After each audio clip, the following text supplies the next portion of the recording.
Hello, my name is Jenna Burnt, and I'm about to explain the lesson I created and implemented for ITEC7430. The content standards within this lesson are SPS 10, obtain, evaluate, and communicate information to explain the properties of and relationships between electricity and magnetism. The ISTE standards for students included in this lesson include 1.1, Empowered Learner, 1.2, Digital Citizen, 1.3, Knowledge Constructor, 1.6, Creative Communicator, 1.7, Global Collaborator. This lesson was built as a STEM lesson because my school is working towards becoming STEM certified. So students were using the engineering design process in which they analyze, plan, develop, and improve throughout their lesson. This lesson was split into 3 parts, in which part 1, they build a model. Part 2, they research and present on a STEM career related to the model they built. And Part 3 is their final multimedia project presentation. The objectives in this standard are to illustrate and explain the flow of electrons in the model created, compare and contrast alternating and direct current, evaluate and explain the advantages and disadvantages of series and parallel circuits, explain the relationship between electricity and magnetism, describe and illustrate how an electromagnet works and what affects its strength, explore and present on a STEM career relating to the electrical model created, and utilize technology to create a presentation to describe the model and prove the understanding of the content standards. So, in part 1, students used Arduinos to build digital inputs, make a red, green, blue LED flater, make sounds, DC motors, traffic lights, temperature sensors,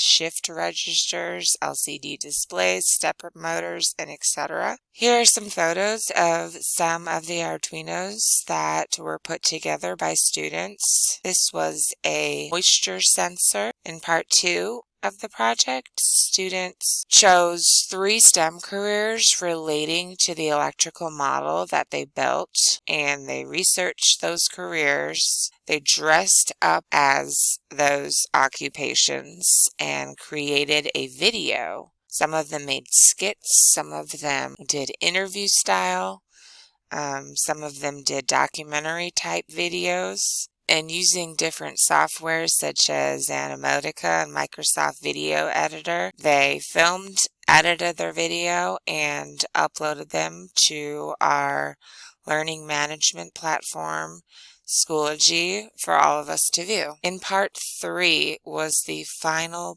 part of their project in which they organized everything together. They used at least 2 digital resources to create either a children's book, a song or rap, poem, video, podcast, PowerPoint of their choice to present. Some of them had to compare and contrast alternating and direct current. Some of them explained the advantages and disadvantages of series and parallel circuits. So every single product that was created was unique, not only in the way that it was presented, but with what information that it included.